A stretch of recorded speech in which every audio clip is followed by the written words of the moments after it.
Big TV భక్తి సమాచారం WhatsApp ఛానల్లో జాయిన్ అవ్వండి. అన్ని విశేషాలు ఎప్పటికప్పుడు తెలుసుకోండి. గురుగారు, ఇరుముడి కట్టు శబరిమలైకి అభిషేకం మణికంఠునికి అంటూ ఉంటాం. మరి ఇరుముడి కట్టు అనే దాని ప్రత్యేకత ఏంటండి? పళ్ళికట్టు శబరిమలైకి కళ్ళుం ముళ్ళుం కాలుకు మీద ఇరుముడి పళ్ళికట్టు అంతా ఒకటే. ఫస్ట్ ఇరుముడి స్వామివారే మోసారు. మనం ఇంతకుముందు మనం చెప్పుకున్నాం.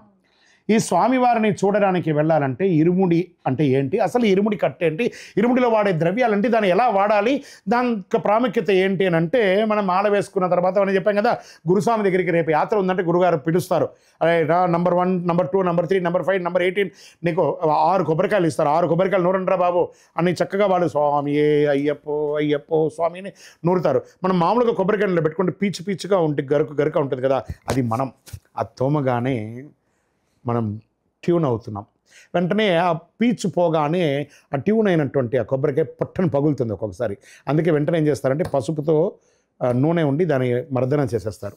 చేసిన తర్వాత అయిపోతుంది. 6 కొబ్బరికాయలు వేసేస్తారు. అందులో ఒక నెయ్యికాయ దాన్ని హోల్ చేసి అందులో నాలో ఉన్నటువంటి ఏమైనా చెడు ఏమైనా ఉంటే ఆ హోల్ లాగా తీసేస్తున్నాం స్వామి. ఆ నీళ్ళు కొబ్బరి నీళ్ళంతా తీసి దాన్ని చెట్లకు బొස්සలు దాన్ని బోల్చి పెడతారు. గురుగారు ఇవన్నీ చేస్తారు. బోల్చిపెట్టిన తర్వాత మరుసటి రోజు ధూపం వేసి అందులో ఏమైనా తడి ఉంటే, మళ్ళీ తడి ఉంటే నెయ్యి, ఆవు నెయ్యి ఫంగల్ ఇన్ఫెక్షన్ వచ్చేస్తుంది 2-3 రోజుల యాత్రలో. అంతా బోల్చి అలా పెట్టేస్తారు. ఇదంతా అయిన తర్వాత 6 కొబ్బరికాయలు, అందులో 1 కాయ నెయ్యి టెంకాయ. అందులో ఏమని వేస్తున్నాం, గురుగారు చెప్పిస్తున్నాను, నాన్న శరణం చెప్పు నాన్న అని చెప్పగానే ఇదం ఆజ్యం మమ మండలకాల బ్రహ్మచర్య వ్రతైన శ్రీ హరిహరపుత్ర అభిషేకార్థం ఆజ్యంపురం. నేను నా యొక్క మండలకాల బ్రహ్మచర్య వ్రతంతో మాత్రమే నేను దీక్ష తీసుకొని ఈ యొక్క స్వామివారి అభిషేకార్థం ఆజ్యం నింపుతున్నాను. మా అమ్మ ఒకటి మొక్కున్నది, మా అన్న ఒకటి మొక్కున్నాడు, వాళ్ళు ఒకటి మొక్కున్నాడు అంతా లేదు. ఎవరైనా వెనక వీపు మీద తాకడమే. ఒక్కసారి ఈ మంత్రం చెప్పారంటే ఎవరిని చూడకూడదు, ఇంకా స్వామివారి మీదే. ఈ మంత్రం చెప్పిన తర్వాత గ్లాసులో నెయ్యి ఇచ్చిన తర్వాత ఓం శ్రీ స్వామి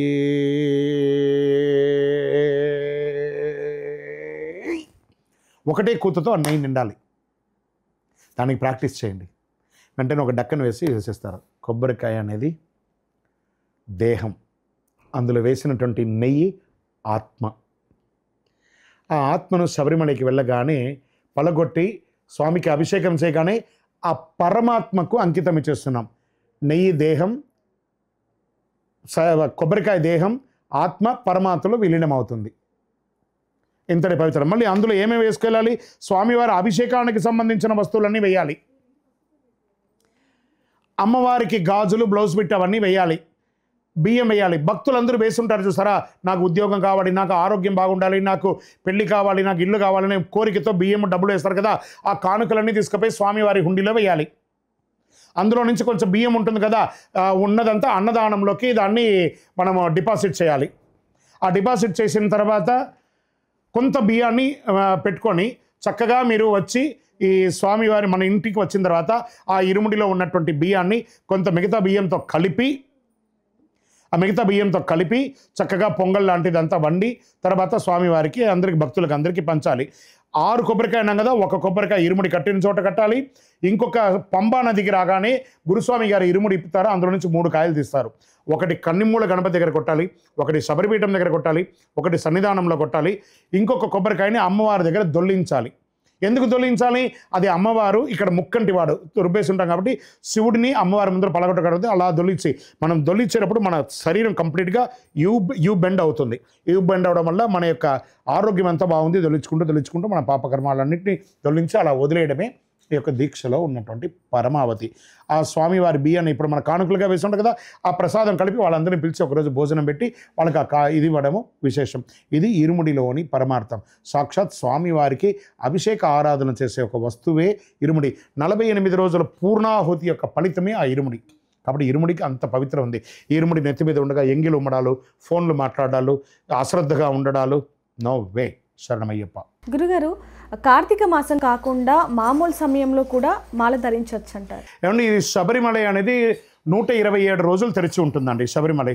ఈ కార్తీక మాసం నుంచి మొదలు పెడితే మకర సంక్రాంతి అయ్యి 20వ తారీఖు వరకు శబరిమలలో పూజలు అవుతూ ఉంటాయి. మిగతా నెలంతా కూడా 5 రోజులు ఉంటుంది. స్వామివారి పుట్టినరోజు ఆరాటు ఉత్సవం అంటారు, అప్పుడు ఒక 20 రోజులు తెరుస్తారు గుడి. ఇంత అన్ని కలిపి 125 రోజులు ఉంటుంది. ఈ కార్తీక మాసంలోనే మాల వేసుకోవడానికి ఒక విశిష్టత ఉంది ఏమంటే, శివ విష్ణువుల యొక్క సమ్మేళనమైనటువంటి మాసం కార్తీక మాసం, ధనుర్మాసం. ఇప్పుడు మాల వేసుకోవడం, ఈ ఉష్ణేన శీతలం అన్నట్టుగా కార్తీక మాసంలో మాల వేసుకోవడం వల్ల చన్నీటి స్నానం చేస్తాం, శరీరంలో ఉన్న ఉష్ణం పోతుంది.